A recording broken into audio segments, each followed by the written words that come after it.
Hi, I'm Robert Schramm, behavior analyst, education specialist, author, and dad. And I'm also the developer of the 7 Steps to Instructional Motivation. Each week, I provide you with helpful information based on the Just 7 Steps approach. So if you haven't already subscribed to my YouTube channel, take a second, do it right now. You don't want to miss what I have in store for you.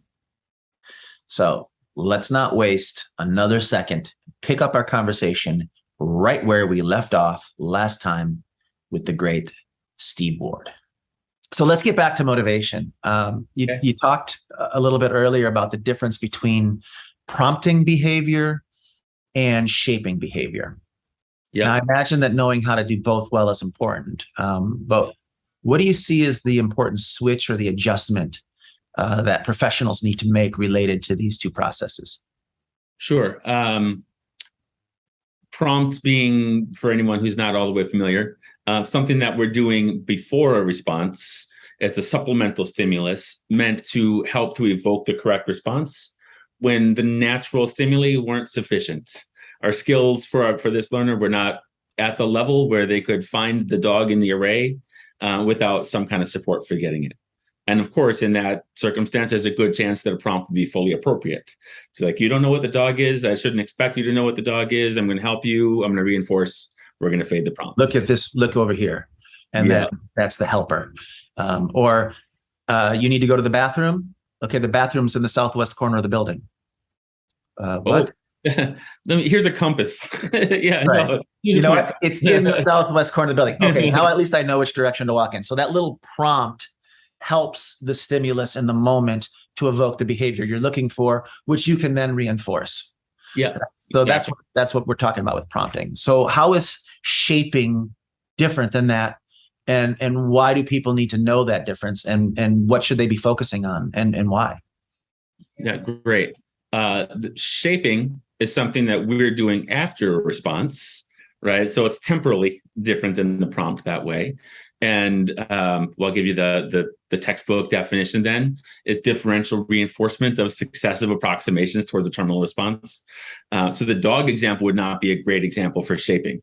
I'm not, if you found a different animal in the array and touched that, I'm not saying, oh, that was close to dog. I'm going to say good job.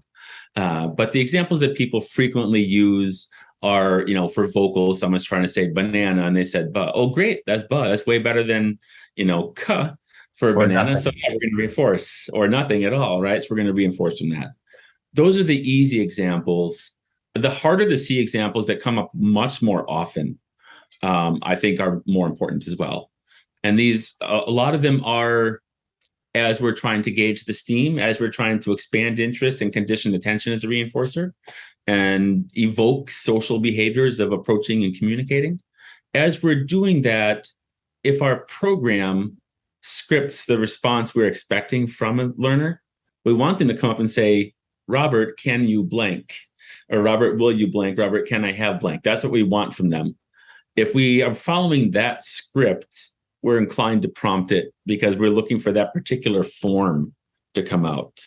But that's not in the nature of development. The nature of development, they might grunt and point once, but if that's the first time he's pointed at something for me, boy, do I ever want to reinforce that, right? Even if he whined and pointed, I probably want to reinforce that. I'd rather reinforce the grunt. I'm open to a variety of kinds of behaviors that are approximations to communication. I'm open to a variety of those. I'm going to reinforce most of them before I start and get them happening regularly enough before I start thinking about raising the bar and saying, okay, now you can use a 3-word phrase. Let's actually use a 3-word phrase. Right. So you start to accept different qualities of response as steps towards getting to your ultimate goal. Is that another way of saying it, or is that? That's a pretty good way of saying it. I'm say open-minded, right? To make it non-behavioral sounding, I'm going to reinforce a wide variety of things that are all appropriate kinds of initiations in some way. They're quirky. They're not how a typically developing 3-year-old would have communicated this, but they were of pure spirit. You actually wanted it in the moment, which actually is one more point about the steam and the shaping versus the prompting. Remember, we talked about if I'm prompting saying, Robert, get this, Robert, that might be a mask for the fact that you're not really interested in something. But if I'm waiting for responses and shaping when I get them, then you are interested, empirically speaking. You engage in a response relevant to that consequence, and I'm selecting it, I'm shaping it. It's a much more potent way to assure motivation is there. And because the responses are self-generated instead of prompted and fated from the teacher, those responses stick better too. They maintain more readily. Yeah, I think, and I tend to do this with you because I always loved our conversations at ABAI, international conferences, and I find that we sit and chat forever. And I know you're going to run out of time here soon, but this brings me back to a topic I had in an earlier episode. I don't know if it was at the podcast or my blog, where I talk about how to get your kids to clean their room. And one of the things I eventually got to was this concept of breaking down the task to smaller versions. And instead of saying, go clean your room as the instruction, try put your pillow and your blanket on your bed, put some of these Legos away. And you basically shape up this concept of what cleaning the room is, as opposed to saying, go clean your room and then prompting them to do all of these things at once. It's like two different ways of approaching that similar thing. And I'm assuming that you would agree that that's kind of a same type of an example. That's a perfect example. Yeah, that one is a nice, easily communicated example. It holds up very well. Okay. Now, we promised we would talk about intrinsic motivation versus extrinsic motivation. And I know we're going to run out of time here. So, but what are your thoughts when people start talking about intrinsic versus extrinsic motivation? Do you think, do you mind explaining to the difference to the audience, what you see in those two, and sharing your perspective on that difference? Sure. The intrinsic motivation is idealistic, which is both good and also can have a negative connotation. But ideally, our learners are doing things because they appreciate the process. It could be pride. It could be they're seeing signs of progress, right? Feeling good about that. Or it could be that they love dinosaurs and they're learning to read books about dinosaurs. So they're learning to read under intrinsic motivation. That is we all want that. We should all want that. And does that include the outcomes of the behavior are just plain naturally motivating to them? Yep. So it's not just that I am learning that I like the process of doing something. I may not like the process of doing something, but I may like that outcome. And so that makes it intrinsically motivating to me. Correct? Yep. Yep. Depending upon how much effort there was to get to the outcome, of course. But yeah, if the effort wasn't so much and the outcome was important enough, then and that's the natural outcome, then that's intrinsically motivating. Right. So anything that's natural, anything we do for natural reasons, what are natural reasons really? Because our environment creates what is natural to us, but something that would maintain without anyone else's specific teaching. Yeah. Right? Yep, exactly. We don't have to give them candy for playing with an iPad. They're playing with an iPad anyway. They already like it. Intrinsically motivating. I could leave with my candy, but they'll still play with the iPad. So that's naturally intrinsically motivating. Exactly. Okay. Yeah. And then extrinsic motivation is different. How? It is unnatural kinds of reinforcers. You're doing this because Robert is going to give you something unrelated to it. You're going to do the puzzle because we're giving you candy after it. Okay. Or tokens, or honestly, even praise at some level. Good job doing the puzzle is not really a natural consequence of doing a puzzle, right? It might be for a cool art project that you generated that was more open-ended. Maybe it's like you get to show people and you love that they're going to be, these are your family members, so they want you to feel good about the work you put in with your art project. They're going to put it on the fridge and all this stuff. So you're going to feel good about that as well. Yeah, I've never looked at my daughters and said, good job doing the puzzle. Yeah, no, you wouldn't. Right? Why would you? I don't say that yet. Sometimes you hear people in ABA saying that kind of stuff all the time, but I digress. No worries. So extrinsic motivation is motivation for things outside of the natural occurrence of that behavior and that the reinforcers that generally come with that behavior. So we're doing this thing for some outside purpose that's usually been created by a teacher entity or some form of outside coercive effort. Yeah. And so when people say, well, I don't want my kids to work for extrinsic motivation, I'm not going to do that. What are the problems with that? What happens? Where do we go? Exactly. That's the natural question after it. I think we would all agree, that we would way rather have intrinsic motivation for things, and extrinsic motivation can have its limits. It can have some detriments, and it can have some limits sometimes. It also, of course, can have a lot of value for us. So us just wishing that we can't just wish that our kid was doing something for this reason. Then you want to say, well, okay, start wishing in one hand and hoping in the other, or how's that go? Hope in one hand and poop in the other, see which fills up first. Something to that effect, right? Yeah, that's what it is. That's the line. Just wanting it to be the case, it doesn't make it the case. So Timmy has no intrinsic motivation for this litany of things that are really important to learn relatively soon. Yeah, let's go back to cleaning the room, because I did do an episode on cleaning your room. Okay. And I think in there I talk about what are the natural intrinsic motivators for cleaning your room. You have an organized room, things look nice. You can have, maybe people can come over and visit without social disapproval. Yeah. And all those things are really important to parents, but they may not be as important to the kids. So if your kid doesn't have that intrinsic motivation for a clean room, an organized room, they don't get that sense of positive feeling when they look at a clean room versus a dirty one, what do you do then? It could be, maybe it's a little oversimplified, but if we just made it dichotomous, it would be either they clean the room because we have consequences, extrinsic consequences that work for us, right? We're going to go to a pizza shop with games, but only if your room is clean, right? Something like that. Okay, that's an extrinsic consequence, extrinsic motivation, and we'll probably get a clean room out of that if they like the restaurant enough. So we could do that and get a clean room, or we could wait around for intrinsic motivation and have a dirty room and have them never learn to clean their room. Obviously there's some points in between those two if we had more time to talk. Boy, you gotta get the room getting cleaned. Like, you need to get your teeth getting brushed. You need to get your shoes and socks on, your hands washed. And these things, some of these, depending upon how much pushback there is, how low the steam or how much withdrawal, if you want to use that term for it, depending on how much withdrawal there is, we should be making it more likely that you're going to wash your hands more readily in the future. If we have payoff, extrinsic payoff for it today, we're probably going to make it more likely you're going to get better at it. You're going to argue less about it. It's going to become an easy thing to do, and it will happen better. Yeah, and generally experience will teach you quicker, easier ways to do it. If we go back to my room cleaning thing, even though the child may be cleaning his room based on the fact that he's hoping to go to McDonald's for dinner, that's an extrinsic motivator.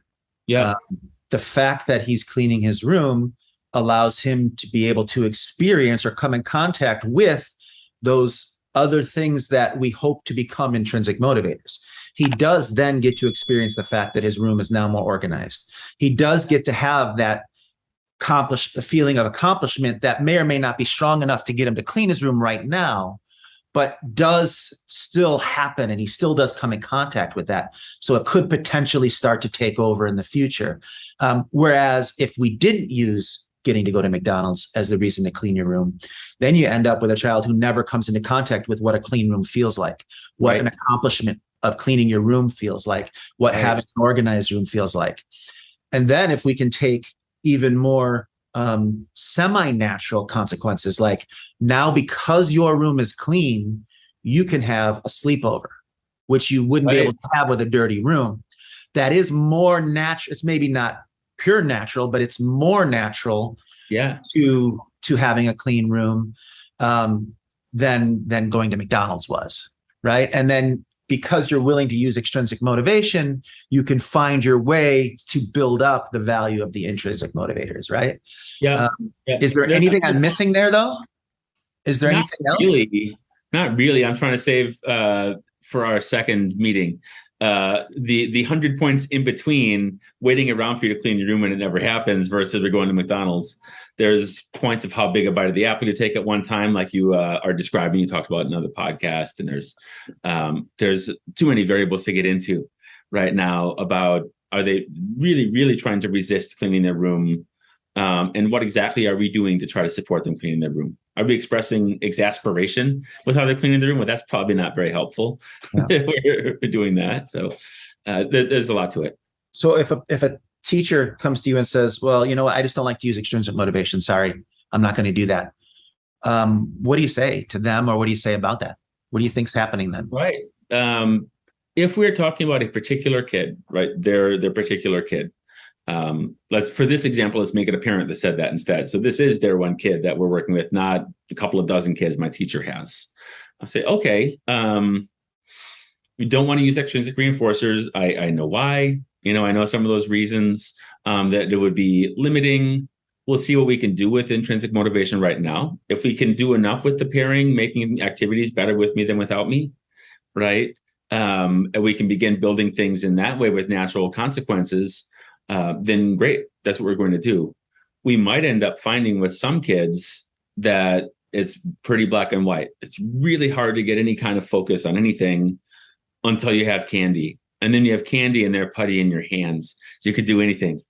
And it's like, wow, that's too much of a difference for me to give up on. To not use, right? To not use. To not let that kid benefit from it.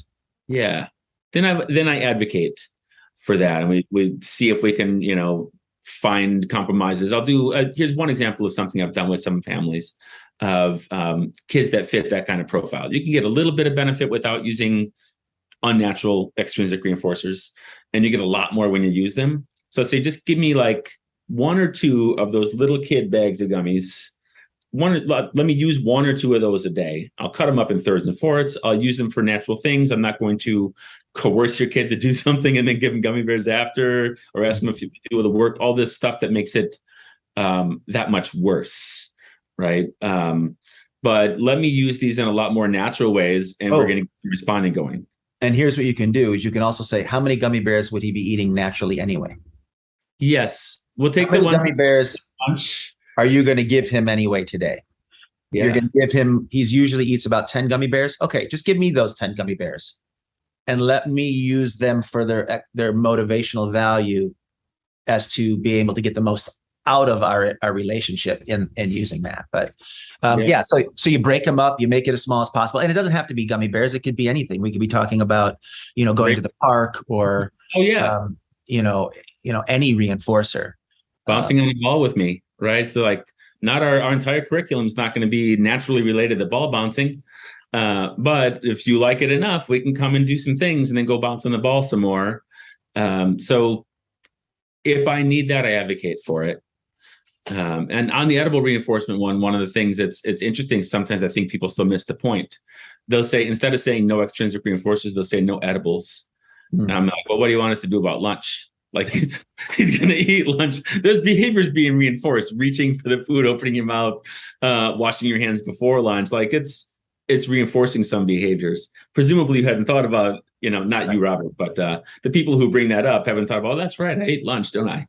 And you know what else I find is that people who say they don't want to use extrinsic motivation, if you watch them teach, they're almost always using negative reinforcement. Yes. It's not that they're not using reinforcement. It's just that they're using the bad kind of reinforcement, or the less helpful kind of reinforcement for relationship building. Right? Yeah. I mean, to me, positive reinforcement's relationship building. Not only am I adding something to your environment that gives you reason to do that behavior again, but you see me as the person giving you this wonderful thing, and you have better feelings about me. Yeah. Versus negative reinforcement, I'm going to tell you to do it. I'm going to make you sit in your seat. I'm going to nag you to do it over and over. I'm going to embarrass you in front of the class until you buckle down and do it, and then I'll leave you alone as the reinforcer. That's not helping our relationship at all. Yeah, I believe in natural consequences. Right. That's right. Likely doing harm much of the time. And then some of the time, you're just not responding. If you don't want to use something extrinsic and you don't coerce, then you just don't have responding. So the way I put it, I think in my first games book somewhere was, long before you feel weird or awkward about using edible reinforcers or other extrinsic reinforcers, you should feel awkward about being ineffective. Right. Yeah, I remember that quote, and I think it's wonderful, and people should have that on a meme somewhere, because really it's true. I mean, before you feel bad about giving a kid tickles, as a reinforcer, or letting them go to the park, or giving them an iPad to use, you should really feel bad about the fact that you're letting this kid not learn. Yeah. That's not making progress. They're not gaining. They're not getting better. And regardless of diagnosis or anything else. But so people who've read my books or listen to me speak on behavior analysis know that I'm generally pretty happy or comfortable using motivation-rich token economies when they would be called for. But I don't use the work contracts. And I know that you mentioned you have a disdain for work contracts. And basically that's because of getting the reinforcer out front and talking about the bait and switch. But how are you with token economies? Do you have any issues with them or any concerns related to them, or are you comfortable using them as well? Yeah, I'll make it a 3 or 4 minute answer, not a. And I think you have another question after this. Good. Yeah, I'm totally happy to use token economies. It's first question is like, is the token economy working for this kid? Right? Is that making a difference? If that's and your kid might not be effective for them for a variety of reasons. I don't have the time to get into all the reasons it might not be effective for them. And there's some things we can do to try to make it so having enough cool things associated with them, earning each token easily enough, right? Without me taking really low probability expectations, and making you do a lot of things before you're getting the tokens. I kind of start off with a full bank account, right? If I really think we're really just have a great chance of teaching everything through natural consequences with a kid, and our team is skilled enough to be good at natural environment teaching, then we might never get to tokens because we could skip past them and just be like, here's the net. You like, whoops, great. Why do we need tokens? Right? We're going to learn for the learning. But I have no qualms with them. Yeah, I agree. You don't want to use a token system for the fact to be able to say that you're doing something.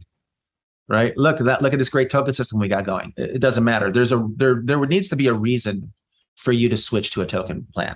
And the reason has to be based on something like the reinforcement isn't available in the environment at the time you would need it, or it wouldn't be acceptable in that environment that, you can't crank music in the middle of church. So you maybe need to create promissory notes towards future reinforcement in a certain setting so that you can get behavior responses in that setting when the reinforcement just wouldn't be available. But what I think the problem with token plans is that people hear about a token plan and they just create one and try to use it without any understanding of the behavioral principles. And then obviously it's just, chances are it's not going to work because they're just not motivating things the right way. They're not reinforcing things the right way. They don't have a good balance between work effort and payoff, and they don't understand immediacy and satiation and all that other stuff. Exactly. So there's nothing wrong with token economies in general. It's just about who's using them, how they're using them, why they're using them. And I'm trying to think of a good example for this, but I can't. But it's not a factor of, it's like telling someone that you can have a bicycle and then you just give them this like super decked out 10-speed bike with bells and whistles and horns. And it's like, I don't know how to use any of this, or this is just way too complicated, too much. I don't need this. That doesn't need to be your token system. The token system can be, it can be a walk bicycle at first, and you can build up and that sort of thing. But anyway, it was just something I was curious about your opinion on. The last question I had was about social development and what's important. And I think we already covered that because we really talked about how important motivation is in creating social desires. So at this point, the only question I have left for you is, were you at ABAI this past year?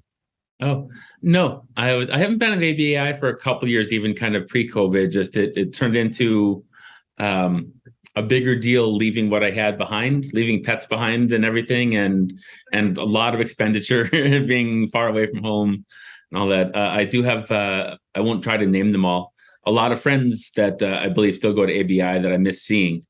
So I'll have to probably go one of these next couple of years to see them.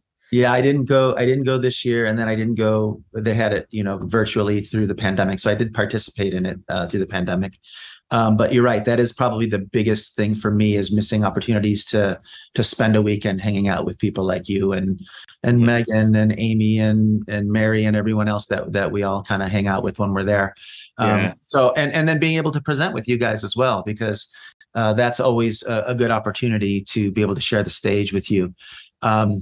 I think I'm going to find and dig up some of our old photos of us together over the years. eh, eh, I've looked pretty much the same up here, but maybe we'll see some change in you from when did we first start hanging out? Maybe around 2010, maybe? Yeah, I moved somewhere around there, 2008, 2010, somewhere in that neighborhood. Yeah. Right? Was it before I had my first kid or right around the time Zoe was a baby? Because Zoe was born in 2008. And there you go, right around the time she was a baby. Yeah, yeah. I think. So, and Yeah. then you even came out and visited us in Germany, which was really amazing. We had a great time. That's right. Thanks for hosting. I got to drive on the Autobahn.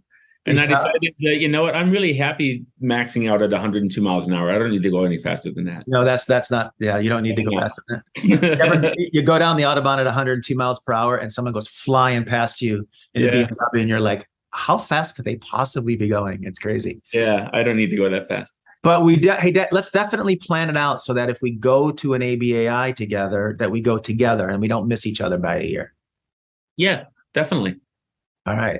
Well, before we go, I just wanted to take a moment and thank you once again, Steve, seriously, for all that you've given to the field and to me personally over the years. I do hope that our paths continue to cross, and we can find a way to find a piano wherever we go, so we can play and sing a little bit as well. Yeah, bring a harmonica, bring a bottle of red. We're good to go. All right. Well, that was awesome. Thank you so much, Steve, for hanging out with us today. I knew you wouldn't disappoint. If anyone out there wants to get in touch with you or to follow you, do you have any socials to share? Yes, we have a Facebook page, the Good Learner Repertoires Facebook page. And we have a website that I'm less active on, but you can, of course, contact me through that, www.wholechildconsulting.com. Well, folks, if you're a teacher or a BCBA, and you're interested in knowing motivation better, look into the books and the work of Mr. Steve Ward. Steve, please take care. Keep doing the great work you're doing. And say hi to Terry for me. As always, you rock, man. Thanks a lot, Robert. I appreciate it. Thanks so much.